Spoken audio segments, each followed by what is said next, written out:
कृष्णावर आपला असलेला सगळ्यात जास्त हक्क आणि कृष्णाचा आपल्यावर असलेला हक्क म्हणजे पण कृष्ण भक्ती. तर सगळ्यात जास्त प्रेम, खूप ममता आणि हळवेपणा.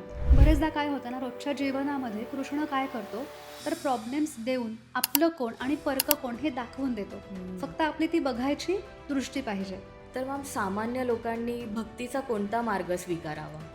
की तुम्ही जे काही कराल ते सगळं तुमच्या कृष्णाला किंवा तुमच्या देवाला अर्पण करा. की कृष्ण तुम्हाला ते प्रॉब्लेम्स देतोय हे समजा आणि त्याला सांगा की लढण्याचं बळ दे, मी लढतीये. कृष्ण भक्ती केल्यामुळे आपल्या विचारांमध्ये प्रॅक्टिकली कसा बदल घडतो? कृष्णाला काय पाहिजे असतं ना, जितकं घेतलंय त्याच्या असंख्य पट देतो. आपल्याला काहीही मागायची गरज पडत नाही. संत एकनाथ महाराज, संत गोरा कुंभार, संत ज्ञानेश्वर महाराज आणि इतर अनेक संत बघा, त्यांना काय कमी त्रास झाला का? पण त्यांनी हरीचे चरण सोडले नाहीत आणि हरीने त्यांना सोडलं नाही. तर मग कर्मयोग आणि कृष्ण भक्ती यांचा संबंध काय?